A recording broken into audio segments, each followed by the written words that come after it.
आप इसे ask English के नाम से भी जानते हैं। आज हम पढ़ने वाले हैं क्लास 11th की टेक्स्ट बुक हॉर्नबिल का लेसन नंबर 7 दी एडवेंचर। ये बहुत ही स्पेशल तरीके से हिस्ट्री और साइंस को एक्सप्लेन करता हुआ चैप्टर है। ऑफ कोर्स उसको पढ़ने में बहुत ही इंटरेस्ट आता है, और जो क्योंकि थोड़ा लंबा है तो हम कुछ हिस्से इसके स्किप करते हुए पढ़ेंगे, और शुरुआत में ज़रूर इसमें जो डिटेल दिए हुए हैं वो आप आप भी पढ़ने की कोशिश कीजिएगा। जिसमें कि एक प्रोफेसर गायतोंडे हैं, वो ट्रेन से पूना से बॉम्बे जा रहे हैं और वहाँ उनकी मुलाकात एक खान साहब से हो रही है, और जो कुछ भी वो बाहर देख रहे हैं ना वो उन्हें अंग्रेज़ों के ज़माने का दिखाई दे रहा है। यहाँ तक कि जब वो बॉम्बे में उतरते हैं ना तो स्टेशन के बाहर, क्योंकि उस जमाने में बॉम्बे कहा जाता था, अब हम मुंबई कहते हैं। सो मुंबई में जो विक्टोरिया टर्मिनस है, उसका भी नाम अब छत्रपति शिवाजी टर्मिनस हो चुका है, तो काफी नाम भी बदल गए हैं। इसमें कोलकाता और चेन्नई, यानी कैलकाटा और मद्रास की जगह कोलकाता और चेन्नई को भी रिमार्क किया गया है कि उनके भी नाम बदल गए थे। और ये वो पूरा दौर है जब यहाँ पे टिकट चेकर भी अंग्रेज है। जब ये स्टेशन से उतर के बाहर जाते हैं तो इन्हें ईस्ट इंडिया कंपनी का ऑफिस भी दिख जाता है, और इस तरीके से वो सारा अभी इतिहास में ही जी रहे हैं, पर बड़े खुश होते हैं कि हिस्टोरियन होते हैं और इन्हें कुछ जानकारी प्राप्त करनी होती है कि हिस्ट्री की जो भूमिका रही है या इतिहास में ऐसी कौन सी गतिविधियां रही हैं जिसके कारण इस तरह से हमारा देश एक दिशा में आगे बढ़ा। तो उसकी रिसर्च करने के लिए लाइब्रेरी जाना चाहते हैं, फिर वो लाइब्रेरी भी जाते हैं, और वहाँ पे वो लाइब्रेरी में ना अपने द्वारा लिखी गई किताबें ही ढूंढते हैं। मतलब दैट इज सरप्राइजिंग कि वो अपनी ही किताबों को दोबारा पढ़ते हैं। तो जो उन्होंने इतिहास में 5 किताबें लिखी थी इतिहास पर, तो जो 1, 2, 3, 4 होती हैं, अशोका पे लिखी, समुद्रगुप्त पे लिखी हुई, मोहम्मद गौरी पे या फिर औरंगजेब पर लिखी, ये किताबें तो एज इट इज लगती, पर जो 5वीं किताब होती है जो कि खासतौर पर बहुत सारे पोस्ट वॉर्स पर लिखी होती है, उन पर उनको बहुत सारे ऐसी खबरें, ऐसी मैसेजेस दिखाई देते हैं जो कि हुए ही नहीं होते हैं। मतलब कि इतिहास जैसे बदल गया हो। सो वो बैटल ऑफ पानीपत पे बात करते हैं, और जो इतिहास की किताबों में लिखा हुआ है कि जो पानीपत का युद्ध था उसे मोहम्मद शाह अब्दाली ने जीता था और मराठा वहां हार गए थे। परंतु जब ये पढ़ते हैं और इन्हें तो सबूत भी मिल जाता है कि एक बाखरी करके किताबें होती हैं जो कि भाऊ साहेबांची बाखर कहते हैं। तो बाखरी नहीं, बाखर करके जो किताबें होती हैं, और उन किताबों में ना बढ़ा चढ़ा के बातें की जाती हैं। मराठी लेखन में ये बड़ी पॉपुलर हैं, और जो ये राइटर हैं गंगाधर पंत, या जो राइटर हिस्टोरियन हैं, जो राइटर भी हैं जिन्होंने किताबें लिखी हैं, वो गंगाधर पंत की किताब को रेफर करते हैं, और वहाँ वो पाते हैं कि वो जो सोच रहे हैं वो सही है कि जो बैटल ऑफ पानीपत हुआ था उसमें मराठा जीत गए थे, और मराठाओं ने पूरे नॉर्थ से लेके साउथ तक भारत पर राज किया था। और ये सारी चीज वो बिल्कुल वहां से एक पेज भी जो है किताब में से निकाल लेते, कुछ नोट्स बनाते हैं, यहाँ तक कि वो किताब ही जेब में गलती से रख के ले आते हैं, ऐसा वो बाद में बताते हैं।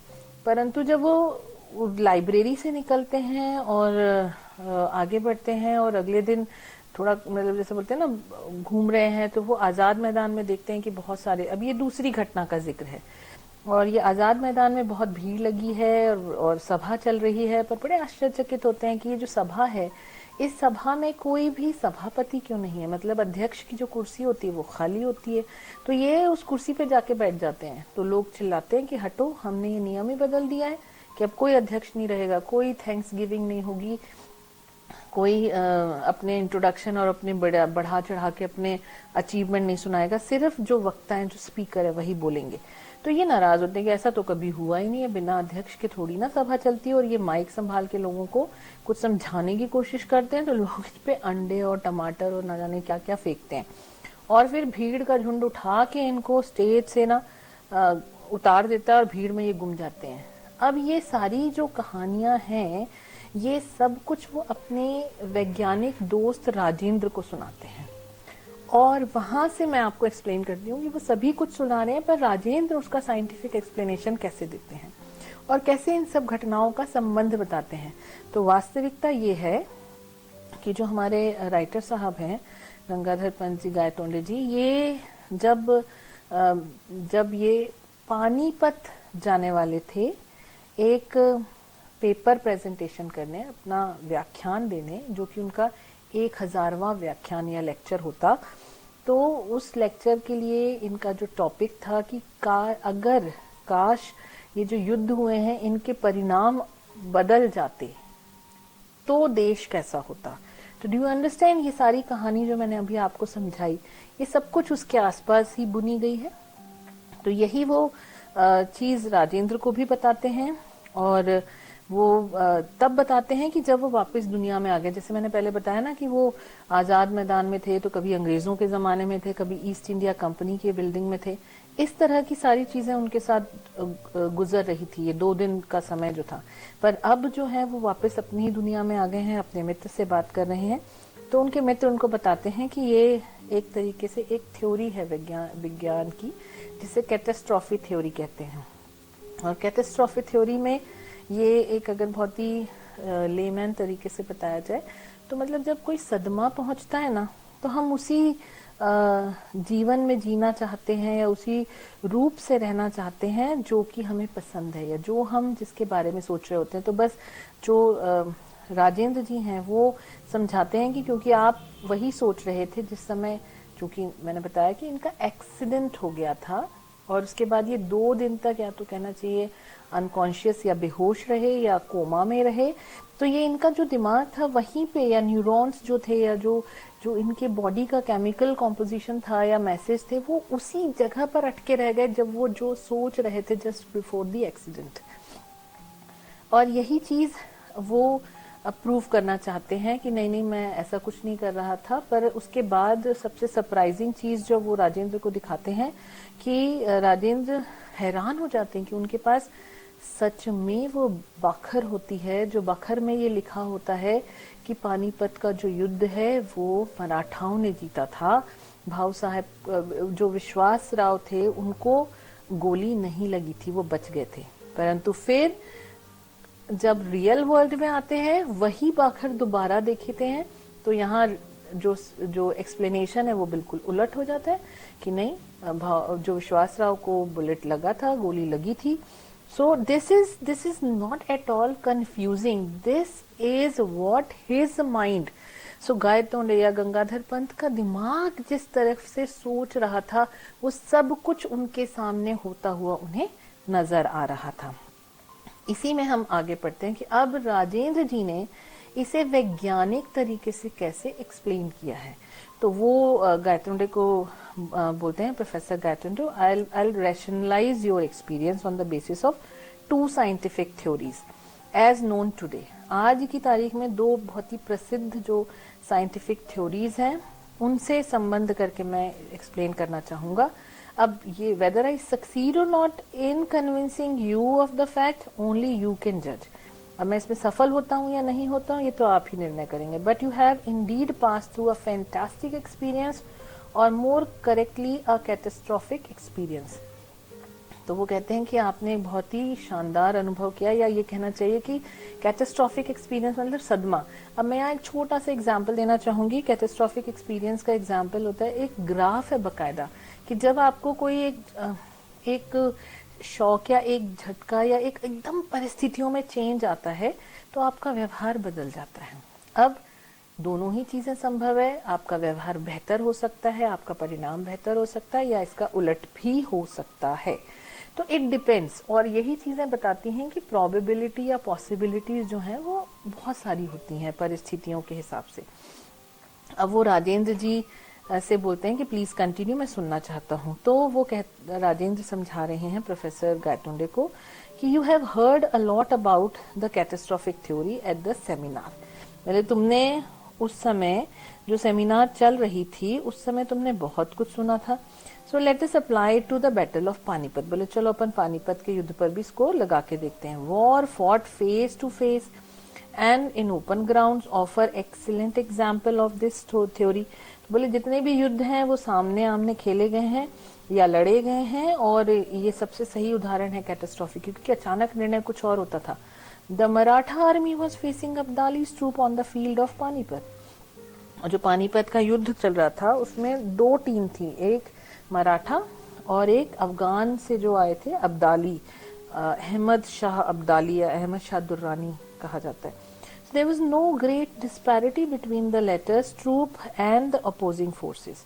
अब दोनों की ताकत, फोर्स जो थी उनमें दोनों में कोई कमी नहीं थी, संसाधन बहुत थे, अच्छे खासे वॉरियर्स थे, उनके पास योद्धा थे. Their armour was comparable. अगर देखा जाए तो दोनों की तुलना करें तो लगभग एक दूसरे को टक्कर देते हुए थे.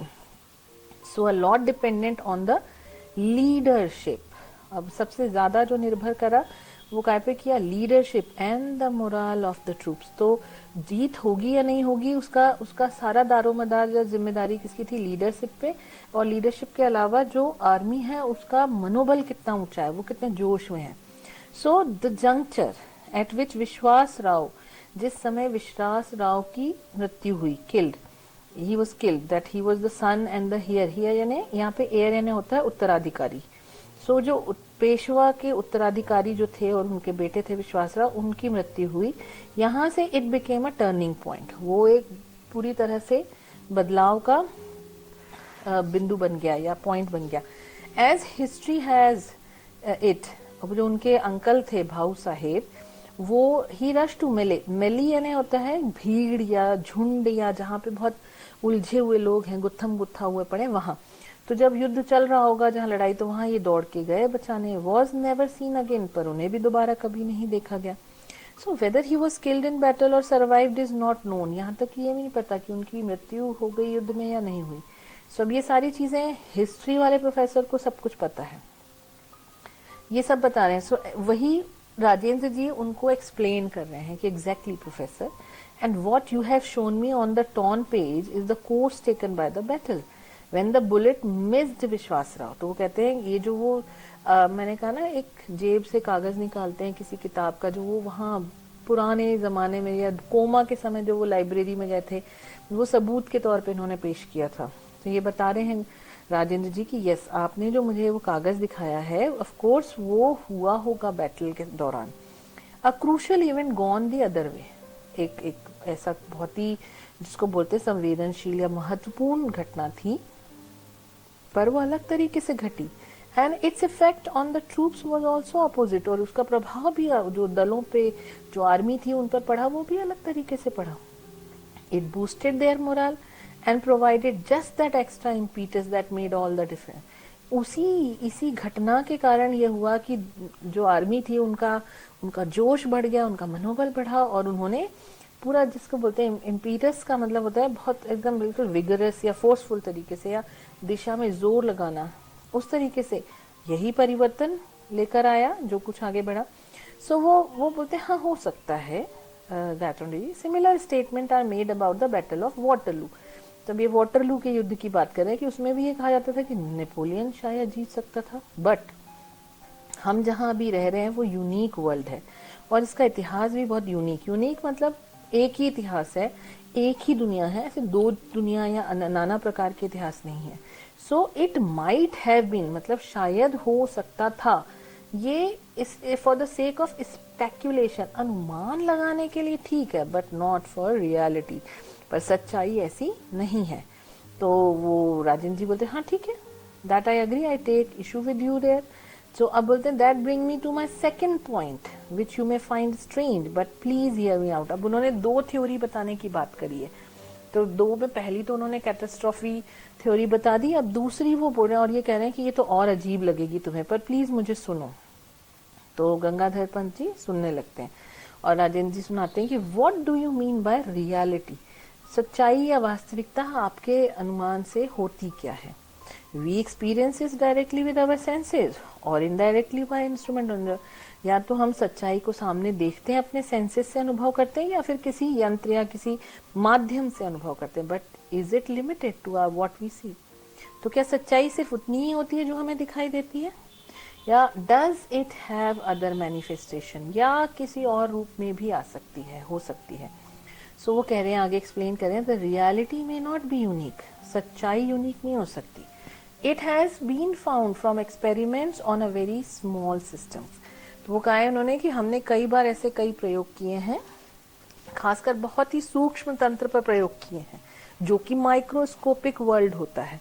और वहां भी हमें पता चल रहा है कि जो हमें एक तरह से दिखाई दे रहा है या है पता लग रहा है, सच्चाई वो पूरी सच्चाई नहीं है।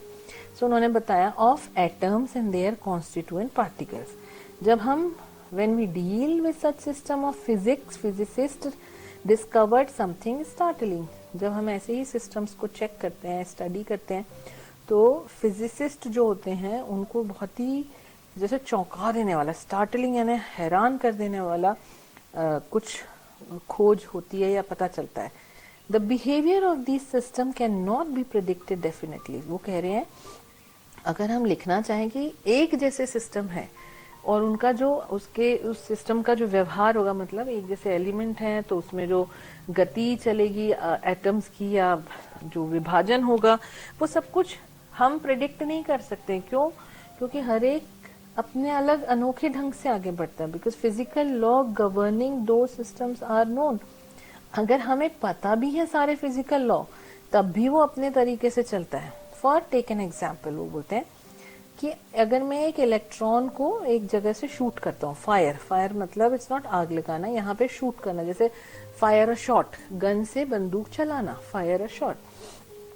सो ये बोलते हैं कि मैं अगर एक इलेक्ट्रॉन को अगर ऊर्जा देके छोड़ता हूँ तो वेयर विल इट गो, कहाँ जाएगा? बोले अगर पर मैं एक बंदूक की गोली से बंदूक की गोली को अगर शूट करता हूँ तो वो पक्के में एक किसी गिवन डायरेक्शन पे जाएगी, एक गिवन स्पीड पे जाएगी, और मुझे ये भी पता है जो मैंने निशाना लगाया है कुछ देर बाद वो उस निशाने पे पहुंच जाएगी। यहाँ तक कि हम स्पीड और वो भी calculate, but I can not make such an assertion. पर मैं यही यकीन से इलेक्ट्रॉन के लिए नहीं कह सकता। उसकी अपनी एनर्जी है और उसमें ये ताकत है कि वो एनर्जी ले सकता है और एनर्जी दे सकता है। और अब ये भी ध्यान रखने की बात है, आप, हम और दुनिया की हर वस्तु में इलेक्ट्रॉन उपस्थित है। It may be here and there and anywhere. वो कह रहा है कि इलेक्ट्रॉन कहीं भी हो सकता है। So I can at best quote odds for it being found in a specified location at a specified time. So लगता है मैं बस अनुमान लगा के सिर्फ बता सकता हूँ कि इस पर्टिकुलर टाइम में लगभग इस जगह के आसपास कहीं होगा। ठीक है, एग्जैक्ट नहीं। तो the lack of determinism in quantum theory. So this is, अब वो गायतोंडे जी बोलते हैं इसी को तो आप कहते हो कि कुछ भी निर्धारित नहीं किया जा सकता, इसे ही क्वांटम थ्योरी कहा जाता है। जब कुछ यकीन से ना कहा, बहुत सारी संभावनाएं जिसमें बताई जाए। Even an ignoramus historian like me has heard of it. बोले तो मुझ जैसे इतिहास के टीचर ने भी पढ़ रखा है, सुन रखा है। सो वो आगे एक्सप्लेन करते हैं। So imagine many world pictures. अब पूरी दुनिया के अलग अलग चित्रों को देखें या दुनिया के रूप को देखें। In one world the electron is found here. एक बार इलेक्ट्रॉन यहाँ दिखाई देगा, in another it is over there, and in yet another it is in a still different location. तो वो कह रहे हैं कि हर रूप में हर जगह पर अलग अलग दिखाई देगा। So once the observer finds where it is, we know which world we are talking about. तो हम ये जरूर कर सकते हैं कि उसकी स्थिति कहाँ है, ये देखकर हम ये अनुमान लगा सकते हैं कि ये किस दुनिया में है या किस जगह का रूप है। Do you understand me? World में अलग अलग जगहों पर पाया जा रहा है एक इलेक्ट्रॉन, पर हम उसकी स्थिति से बता सकते हैं कि ये कौन सा वर्ल्ड है। But all those alternative worlds could exist just the same. पर सच्चाई ये है कि पूरी दुनिया जो हम अलग अलग वर्ल्ड जिसे बोल रहे हैं, सिस्टम बोल रहे हैं, जिसमें इलेक्ट्रॉन पाया जाए, वो एग्जैक्टली सेम है, वो सब एक जैसे हैं। So Rajendra paused to marshal his thought. अब वो अपने सहमति चाह रहे हैं कि आप जो बोल रहे हो वो, मतलब मैं जो बोल रहा हूँ आप समझ पा रहे हो कि नहीं पा रहे हो, थोड़ा सोचते हैं। पर इसमें गायतोंडे जी बोल पड़ते हैं, but is there any contact between those many worlds. तो ये जो बहुत सारे वर्ल्ड आप बोल रहे हो, इन सब में कुछ आपस में संबंध है या नहीं है? So he replies very ambiguously again, yes and no.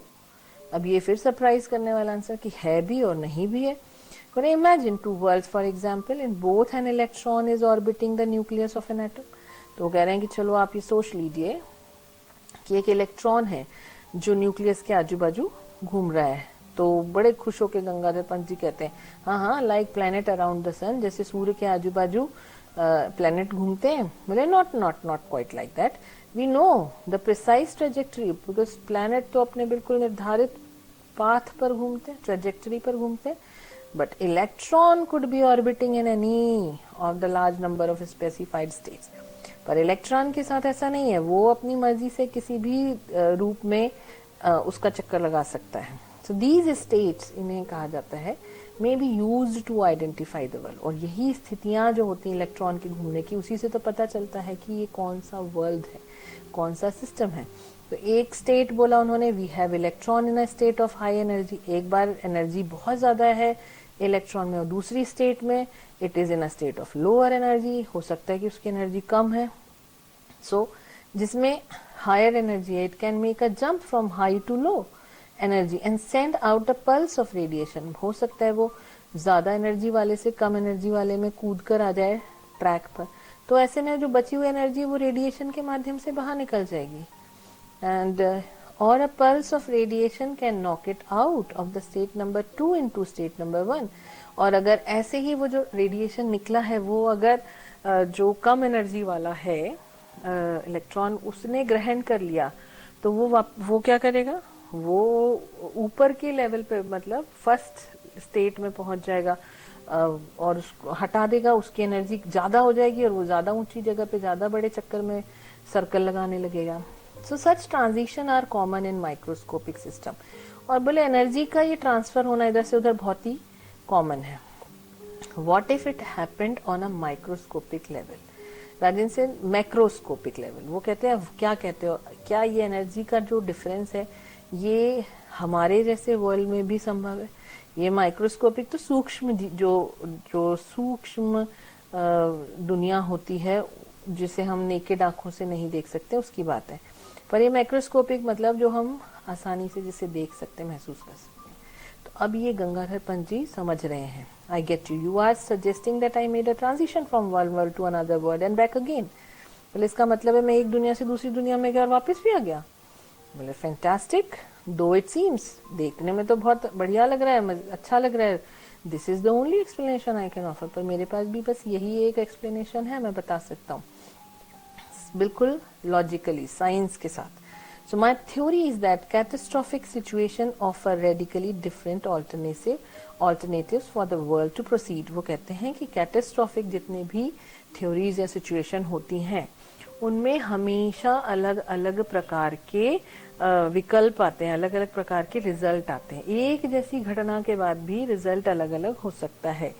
So it seems that so far as reality is concerned all alternatives are viable। तो अगर हमें सच्चाई जाननी है कि किसी घटना के बाद ये सच होगा, तो ऐसा नहीं कहा जा सकता क्योंकि बहुत सारे विकल्प हैं जो कि सच होंगे, but the observer can experience only one of them at a time. पर जिस व्यक्ति के साथ ये घटना घटी है, जो सदमा या झटका एकदम अचानक से आया है, वो व्यक्ति सिर्फ एक ही घटना को एक्सपीरियंस कर सकता है। तो ये by making a transition you are able to experience two worlds although one at a time. तो कह रहे हैं आपका भी ऐसे ही ट्रांजिशन हुआ है, आपने दो दुनिया देखी है पर एक बार में एक ही दुनिया में। जो 2 दिन के लिए पहले कोमा में गए थे या बेहोश हुए थे, वो आजादी के पहले वाला भारत था, प्राचीन काल का भारत है, वो आप एक्सपीरियंस करके, और दिन रात आप वही पढ़ते हो तो आपके दिमाग में वो पूरी इमेजिन होने लगी थी, दिख रही थी, वो सारा ऐसा जी रहे थे आप। और the one you live in now and the one where you spend 2 days। तो बताते कि 2 दिन आप जहाँ रह के आए और अभी जो आप जिसमें जी रहे हो। One has a history we know, एक की तो हम इतिहास जानते हैं, the other is of a different history. पर दूसरे की हिस्ट्री आपने बदलने की कोशिश करी या आप बदली हुई हिस्ट्री देखकर आए क्योंकि आप चाहते थे कि आप जानना चाहते थे कि व्हाट इफ अगर ये बदल जाती तो क्या परिणाम होता। द सेपरेशन और bifurcation took place in the battle of Panipat. और ये जो अलग अलग हुआ, इतिहास बदलने का जो जिसको बोलते हैं ना अलगाव हुआ, या दो रूपों में आपको इतिहास को देखने का मौका मिला, ये सिर्फ पॉइंट कौन सा था, बैटल ऑफ पानीपत के दौरान का। So you neither travel to the past not to the future. बोले आप किसी टाइम मशीन में ना तो इतिहास में गए थे ना ही भविष्य में गए थे, ये you were in the present only but experiencing a different world. आप यहीं थे वर्तमान में, पर आप अपनी दुनिया आसपास की बदलकर दूसरी दुनिया का अनुभव कर पा रहे थे। Of course, by the same token, there must be many more different world arising out of bifurcation and different points of time। और इसके साथ ही अब ऐसे कई दुनिया हैं जो एक साथ चल रही हैं, पर उसका अनुभव करने के लिए एक बार में एक ही दुनिया का अनुभव मिल पाएगा। As Rajendra concluded, Gangadhar Prasad asked the question, but why did I make transition? बोले आप बताओ मैंने ही क्यों ये अनुभव किया और किसी ने क्यों नहीं किया? बोले वैसे तो if I knew the answer I would solve the great problem. अगर मैं ये आंसर जानता तो मैं बहुत बड़ी समस्या को हल कर सकता था, पर दुर्भाग्यवश unfortunately there are many unsolved question in science. विज्ञान में कई प्रश्न हैं जिनके जवाब अभी भी ढूंढे जा रहे हैं। This is one of them, और ये भी ऐसा ही एक है। But that does not stop me from गेसिंग। पर इससे मैं जैसे अनुमान लगा के आपको कंक्लूजन करके ना दे सकूं, ऐसा तो नहीं है। So Rajendra smiled and proceeded. वो मुस्कुराते हुए और बताते कि सुनो, you need some interaction to cause a transition. आपको एक कारण या कुछ एक मुद्दा या विषय जरूरी है इस ट्रांजिशन के लिए। अब वो बता रहे हैं कि क्या, परहैप्स शायद at the time of collision you were thinking about the catastrophe theory. बोले जिस समय तुम्हारी टक्कर हुई, एक्सीडेंट हुआ है, उस समय हो सकता है तुम कैटास्ट्रॉफी थ्योरी के बारे में सोच रहे हो and it's role in war, और उसका क्या रोल रहा है वॉर्स में। Maybe you are wondering about the battle of Panipat. हो सकता है आप पानीपत के ही युद्ध के बारे में सोच रहे होंगे। And perhaps the neurons in your brain acted as a trigger. और हो सकता है कि ये जो सोच है, ये जो मेमोरी है, ये आपके नर्व्स में, आपके न्यूरॉन्स में एज वहीं रह गई, तो वही ट्रिगर है जिसने कि नए दुनिया को अनुभव कराया। सो ही इज वेरी हैप्पी। ऐसा तो गुड गेस, बहुत सही अनुमान लगाया है आपने Rajendra ji. I was indeed wondering what course history would have taken if the result of battle had gone the other way.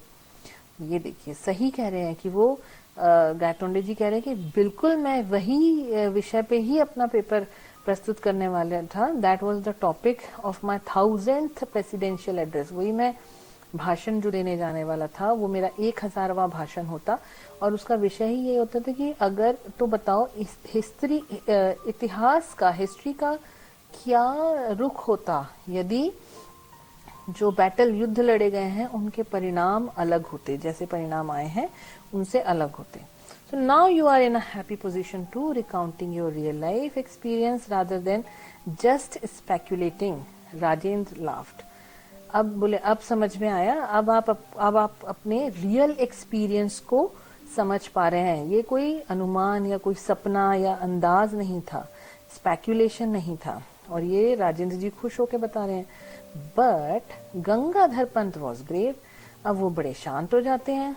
No Rajendra, my 1000th address was made on the Azad Maidan when I was so rudely interrupted। अब वो बोलते हैं कि नहीं, मेरा 1000वां जो भाषण था वो तो बहुत ही बुरे तरीके से एड्रेस हुआ, और लोगों ने मेरे साथ दुर्व्यवहार किया, मैंने आजाद मैदान पर दिया।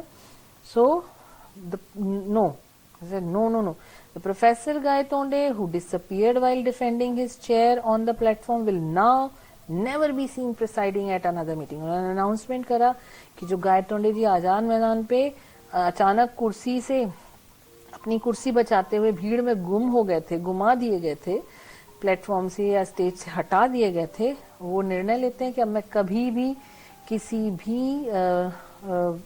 मीटिंग को चेयर नहीं करूंगा, मतलब मैं अध्यक्ष नहीं बनूंगा। And I have conveyed my regrets to the organiser of Panipat seminar. और मैंने अपना जो बोलते हैं ना कि माफी मांग ली है, मैंने उनको भेज दिया है कि मैसेज पानीपत में जो सेमिनार हो रही थी, मतलब 1000वां भाषण जो था वो पानीपत में होने वाला था, और पानीपत के ही युद्ध पर उन्होंने वो पूरी जो विचार किए थे, और यही वो सोचते हुए जा रहे थे जब उनका एक्सीडेंट हुआ, और जिसके कारण वो 2 दिनों तक अनकॉन्शियस रहे दुनिया के लिए, बट वो खुद एक नई दुनिया में घूम रहे थे। और वहां उन्होंने नई चीजें सीखी, और वो जो सीखा उन्होंने वो अडॉप्ट भी किया कि वाकई में कुछ परिवर्तन लाने होंगे, कि हर बार जरूरी नहीं है कि कोई चेयर पर्सन हो तभी हम किसी भी मीटिंग या किसी भी लेक्चर सीरीज को एड्रेस